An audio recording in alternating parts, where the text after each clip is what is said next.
Tarde, turma do Direito Tributário 1, CESUT, primeiro semestre de 2020. Então estamos aqui agora para resolver esse exercício que tem por objeto a introdução ao direito tributário e às espécies tributárias. O exercício foi proposto dia 7/4/2020, depois de ser ministrado o assunto em tela, e marcamos o dia de hoje para resolver essas questões. Então vamos começar a resolver essas questões para ver se a gente consegue resolvê-las em pelo menos 15 minutos. Então vamos lá. Questão número 1. Sobre a relação jurídica tributária, é correto afirmar que... Então aqui na questão número 1, nós vamos identificar a única alternativa que está correta, tá? Então, para adiantar, a alternativa correta aqui é a letra B. A letra B estabelece uma relação jurídica na qual figura de um lado o Estado, que é o sujeito ativo, e do outro o contribuinte ou responsável tributário. Tá ok? Vamos analisar uma outra letra para descartar a possibilidade de estar correta. A letra A alude que é uma relação jurídica de natureza contratual. O que está errado aqui é o atributo de contratual. A relação jurídica tributária ela é de natureza obrigacional, de natureza administrativa, porém nunca poderá ser considerada de natureza contratual. Ok? Então vamos marcar aqui na cor vermelha para ficar assinalada a resposta correta. Questão número 2, uma questão discursiva. Por que na relação jurídica tributária, diferentemente do que ocorre no âmbito do direito privado, pode ocorrer a existência de obrigações acessórias para uma pessoa, sem, contudo, esta ter obrigação principal? Nós já vimos nas nossas aulas que a obrigação tributária principal é qualquer obrigação no sentido de pagar algo ao fisco, pagar dinheiro, né? Entregar dinheiro ao fisco, ou seja, uma obrigação de dar. Por uma questão residual, qualquer obrigação que não se tratar de pagar ou de dar dinheiro ao fisco, mas sim obrigação de fazer ou de não fazer, será considerada uma obrigação acessória. No direito civil, vocês têm o conhecimento de que o acessório sempre segue o principal. No entanto, no direito tributário, essa assertiva não pode ser considerada, porque nós temos que ter em mente que no direito tributário nós temos sujeitos passivos que estão imunes à tributação ou, por algum motivo, e por um determinado tempo ou por prazo indeterminado, estão isentos de cumprir a obrigação tributária. Registrando aqui que essa imunidade e essa isenção tributária, né, no caso a imunidade tributária, ela abarca somente impostos. E em um caso específico na Constituição, uma situação específica de contribuição social previdenciária. E isenção, ela é estabelecida na lei infraconstitucional e ela dispensa da obrigação tributária o sujeito passivo por algum motivo estabelecido em lei. O fato de essas pessoas, físicas ou jurídicas, serem imunes ou estarem isentas, não as afastam de cumprirem as suas obrigações tributárias acessórias. Então vamos estabelecer aqui a resposta.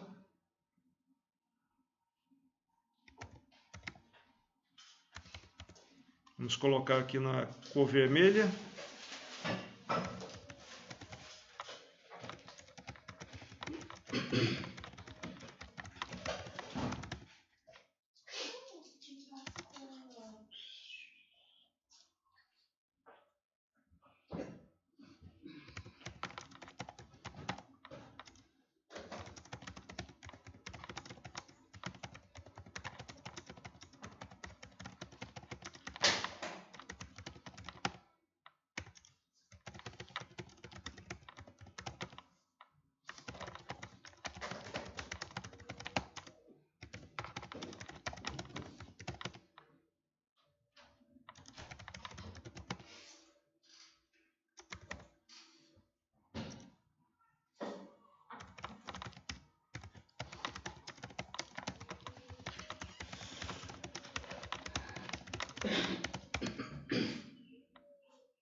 Então está a resposta.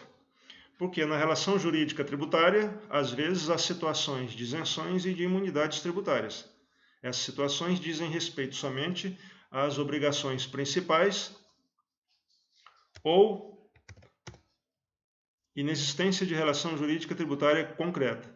Mas isso não afasta nenhuma obrigação tributária acessória, pois será através dessas que o fisco poderá confirmar as situações de imunidades ou de isenções tributárias. Vamos para a questão número 3.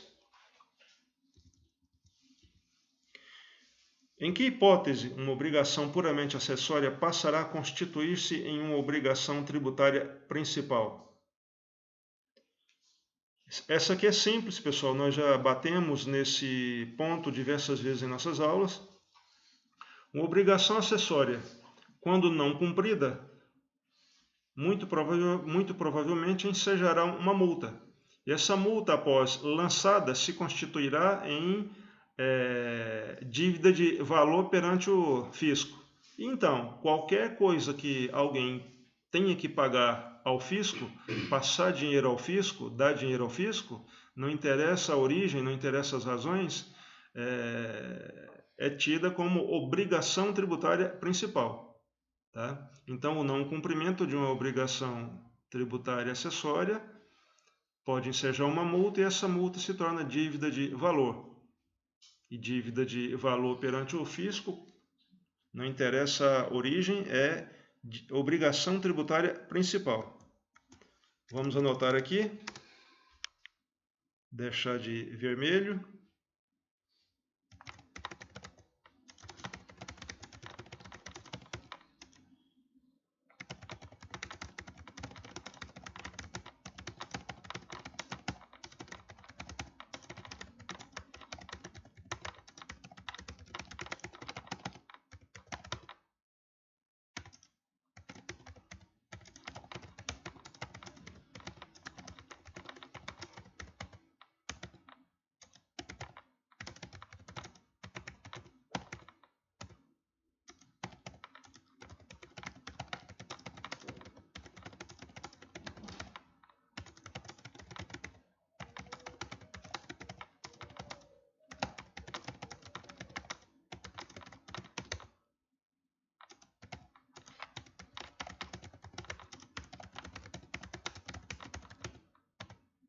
Então está a resposta.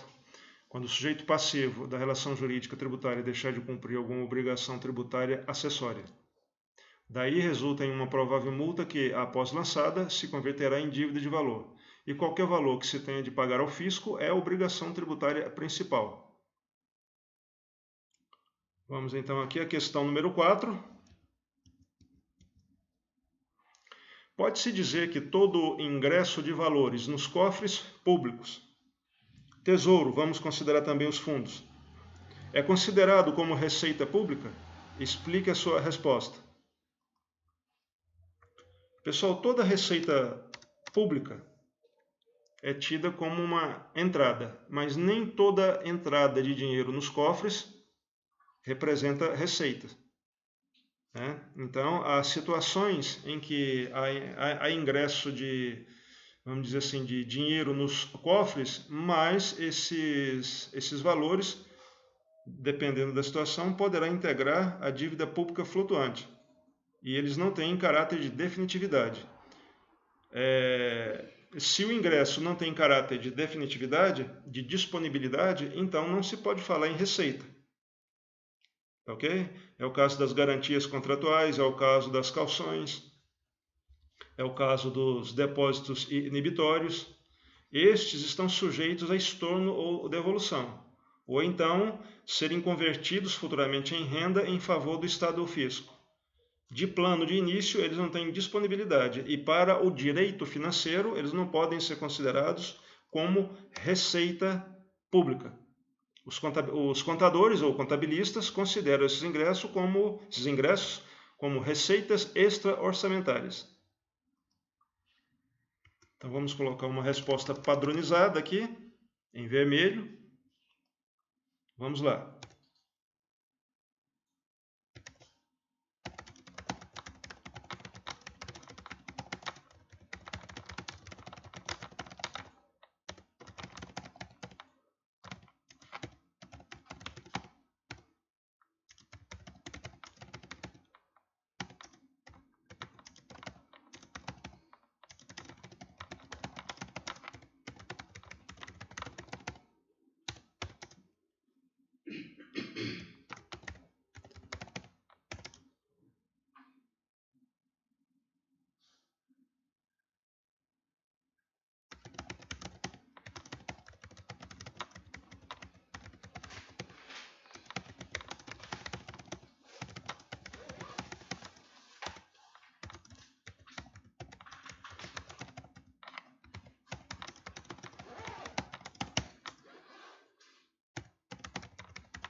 Então, nem todo ingresso nos cofres públicos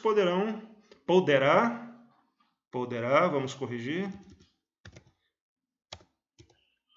poderá ser considerado receita. Porque estas há de ter o caráter de disponibilidade. Calções, garantias, depósitos inibitórios são considerados entradas, porém não detêm o caráter de disponibilidade. De plano, não poderão ser considerados receitas. Até que não sejam considerados receitas, integrarão o universo da dívida pública flutuante. Ok? Vamos seguir. Aqui nós temos aqui a questão número 5, que é um quadro onde vocês deverão marcar à frente de cada evento financeiro se é receita pública originária ou se é receita pública privada. Relembrando aqui que receita pública originária é aquela que se origina do próprio patrimônio público, questão de investimento, aplicações e atos negociais. Receita pública derivada é aquela que advém do poder de império da administração pública, ou seja, do Estado, né? Comumente os tributos ou outras entradas que venham do meio externo, que não se originam do patrimônio público. Então vamos lá, primeira situação, Petrobras recebe dividendos de investimentos realizados em ações de empresa estrangeira. Então, investiu ativo financeiro. Ativo financeiro é ativo patrimonial. Então, gerou um ganho, receita originária. Né? Então, vamos marcar aqui.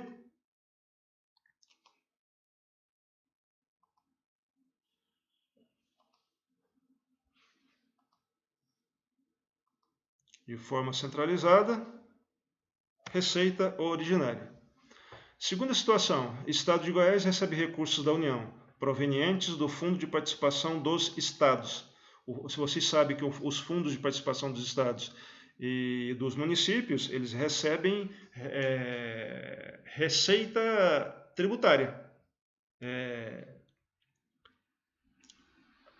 A fonte de seus recursos vem da repartição constitucional das receitas tributárias. Se é tributo, então a receita é derivada. Terceira situação, a Embrapa, diante da falta de certo tipo de semente de cereal em falta no mercado, vende um grande lote desse tipo de semente para os pequenos produtores rurais, a um preço abaixo do preço de mercado. Então aqui a Embrapa ela está vendendo um produto que faz parte do seu patrimônio. Ela é uma empresa que é produtora de bens de capital. Então, ela prima por produzir capital, bens de capital. Então, se ela está vendendo um bem, é o próprio patrimônio público que vai gerar o quê? O ato negocial. Então, receita originária. Ok? 6. Qual é a diferença entre parafiscalidade e extrafiscalidade? Aqui uma pegadinha. O correto não, o mais apropriado seria explorar a diferença entre extrafiscalidade e fiscalidade. Né? A fiscalidade é quando um determinado tributo é criado e instituído para arrecadar, para formar receitas no tesouro. Extrafiscalidade é quando esse tributo ele é criado não com a finalidade simplesmente de arrecadar por arrecadar, mas sim de controlar mercados ou controlar situações financeiras e econômicas. E a parafiscalidade não tem nada a ver com essa dicotomia, extrafiscalidade com fiscalidade. A parafiscalidade é a questão de se saber se um determinado ente que não detém natureza política, ele administra, fiscaliza e exige tributos que são da competência tributária exclusiva de um determinado ente ao qual eles estão ligados. Tá? Então vamos lá. Vamos colocar aqui. Para a fiscalidade, vou colocar em vermelho. Vamos abreviar ao máximo aqui.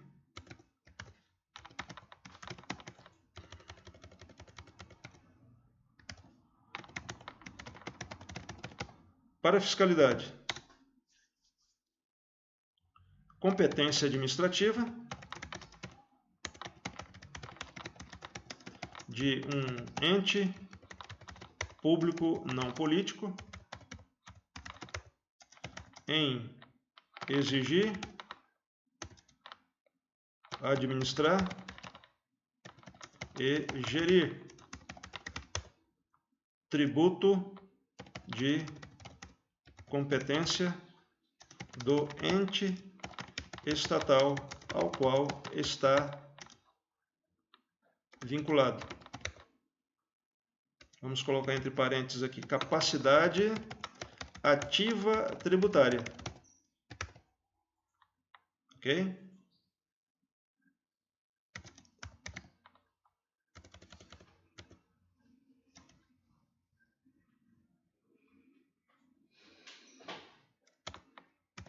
Por delegação de competência.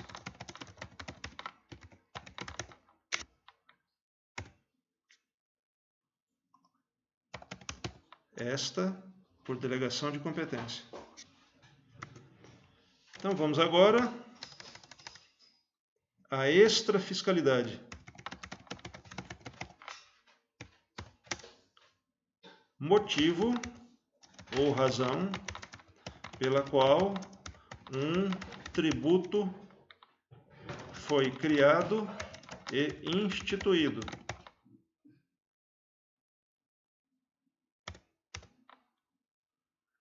Vírgula. Com a finalidade principal de controlar mercados ou intervir na economia. Finalidade secundária: arrecadar.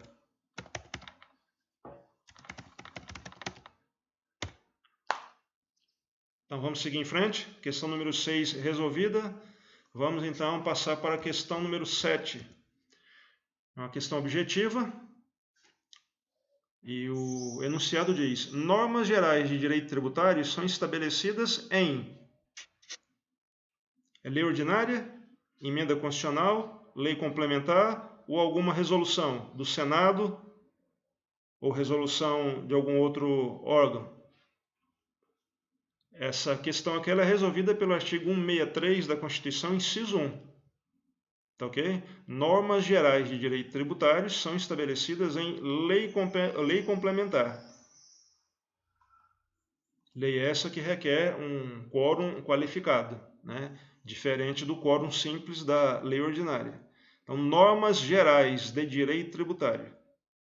Exemplo, o nosso Código Tributário Nacional, no que tange às normas gerais, né, ele foi recepcionado pela Constituição de 67 como lei complementar, apesar de ser uma lei ordinária. Nasceu como uma lei ordinária. Então, de 1967 para cá, após a adoção da Constituição de 67, todas as modificações operadas no CTN se deram por lei complementar, até o dia de hoje.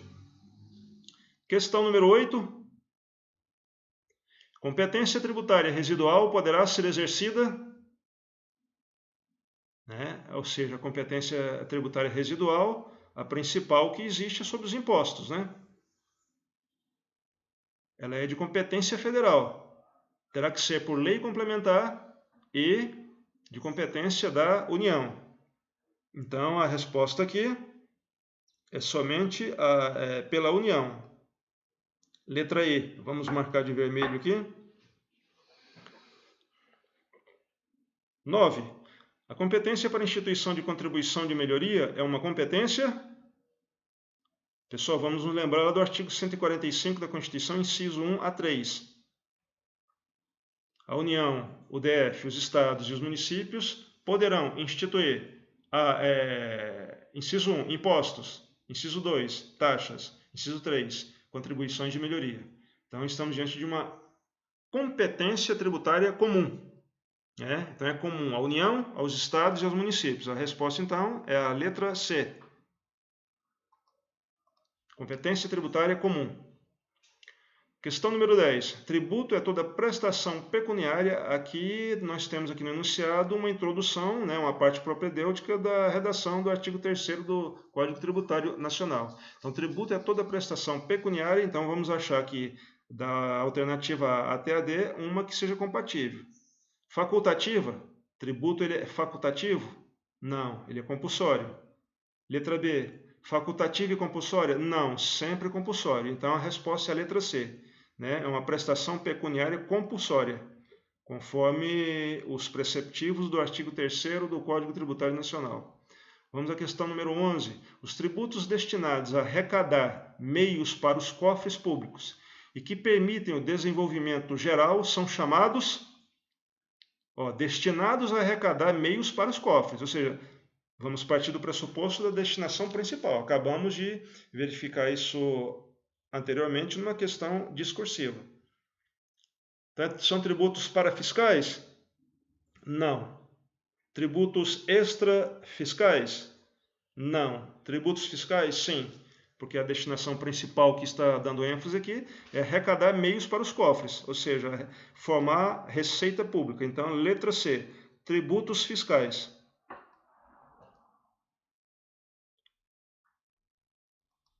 Questão número 12. Tipo de tributo que o Estado não participa diretamente do fato gerador da obrigação tributária. Nasce a partir de uma relação jurídica tributária na qual não há reciprocidade entre sujeitos dessa relação jurídica, ou seja, não há reciprocidade entre sujeito passivo e nem sujeito ativo. Né?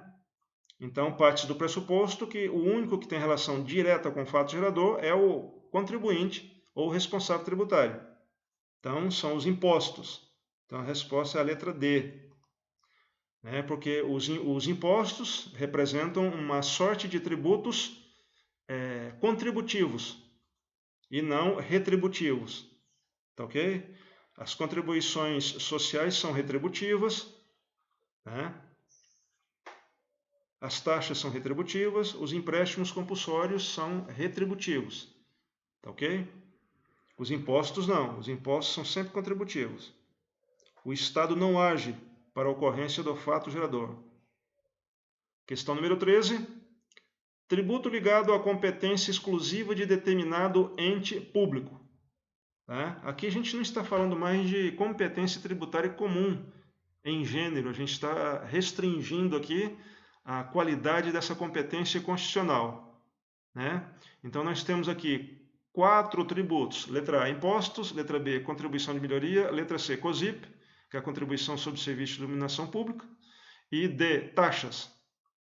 Bom, os impostos sem qualificação, sem restrição, são da competência tributária comum.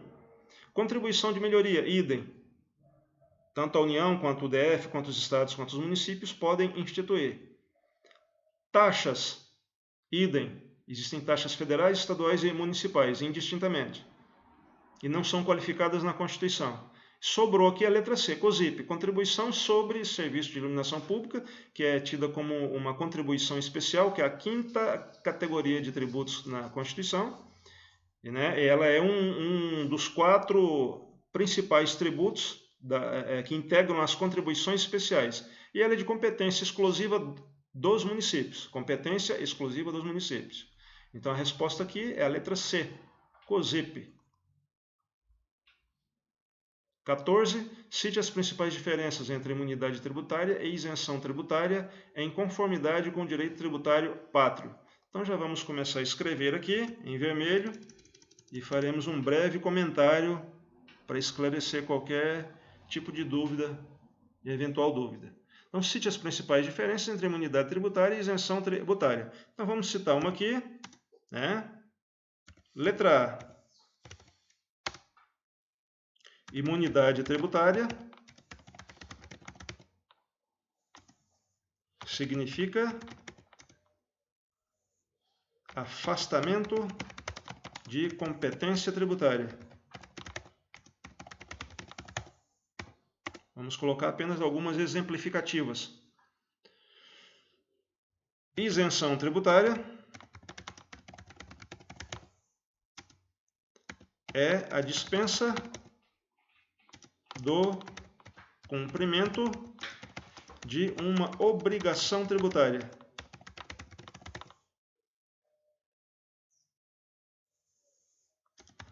Por prazo certo ou indeterminado.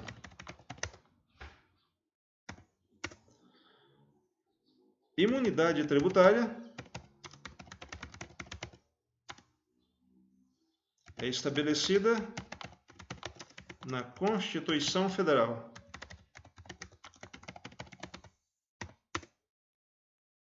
Isenção tributária é estabelecida na legislação, aliás, na lei infraconstitucional. Então aqui nós temos 4 importantes e recorrentes diferenças entre imunidade tributária e isenção tributária. Vamos aqui para a 15ª questão. Em gênero, quais são as subespécies de contribuições especiais? Então, não vamos citar aqui, de per si, todas as contribuições especiais. Vamos citar as principais subespécies. Então, vamos lá, de vermelho, né? Vamos começar por uma que nós já abordamos aqui. COSIP.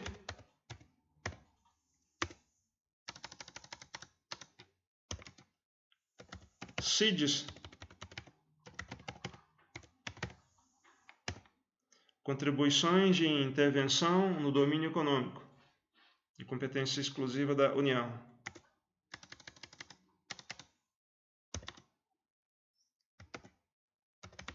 Contribuições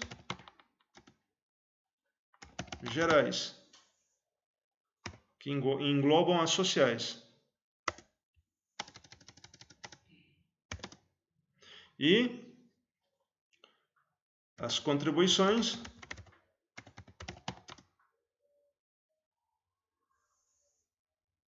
das categorias econômicas ou profissionais, as chamadas contribuições anuidades.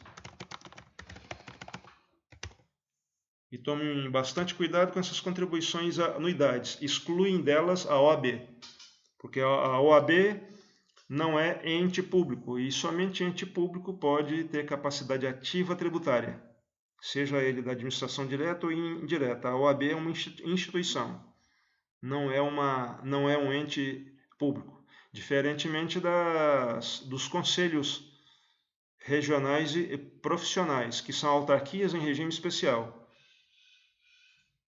A exemplo do CREA, CRM, CRV, CRC, etc. Então, as anuidades que os profissionais pagam a esses conselhos são contribuições especiais, portanto, tributos. Então, essas são as subespécies. E elas, em alguns casos, se subdividem ainda em contribuições específicas. 16, uma questão objetiva, e a nossa última questão, assinale a alternativa incorreta abaixo, em sede de competência tributária e de capacidade ativa tributária, segundo a Constituição Federal e o Código Tributário Nacional. Então, pessoal, nós vamos procurar aqui uma incorreta. Então, vamos ler aqui. Alternativa A. A competência tributária tem caráter político e não meramente administrativo. Correta. B. A competência tributária e a capacidade ativa tributária podem ser delegadas a ente público político diverso. Erradíssima. A capacidade ativa tributária, que está no pacote, no combo da competência tributária, ela sim, ela pode ser delegada,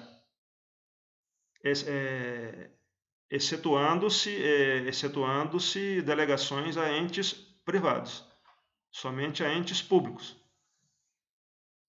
A competência tributária nunca pode ser delegada, mesmo entre entes públicos políticos ou estatais da mesma categoria política. Nunca. Essa é uma regra absoluta. Competência tributária nunca pode ser delegada. Então, a resposta aqui é a letra B. que é incorreta. Nós estamos procurando aqui a incorreta. A letra C. A competência tributária é inerente aos entes da administração pública direta. Claro, competência tributária é inerente à União, ao DF, aos estados e aos municípios. Só a eles, que são os entes integrantes da administração pública direta ou centralizada. D. O fato de um ente público estatal repartir receita tributária, vamos corrigir aqui, tributária, com outro ente público estatal, por determinação da Constituição Federal, não transfere a este último parcela de sua competência tributária. Corretíssimo. O fato, por exemplo, da União fechar um convênio com o município de Jataí, ou com qualquer outro município, delegando a este a total capacidade ativa tributária do ITR, não transfere ao município, mesmo que esse venha a receber 100% do ITR, não transfere a ele nenhuma parcela de competência tributária, mas tão somente parcelas ou a integralidade da capacidade ativa tributária. Então, pessoal, é este o exercício que ficamos de corrigir hoje. Como não vamos utilizar mais o Zoom, então passaremos a ter esse tipo de videoaula. Uma videoaula, vamos dizer assim, não tão interativa, mas que seja esclarecedora. Essa videoaula de hoje foi um exercício. Nas próximas nós teremos videoaulas utilizando a ferramenta do PowerPoint. Ok? Boa tarde, muito obrigado e até a próxima.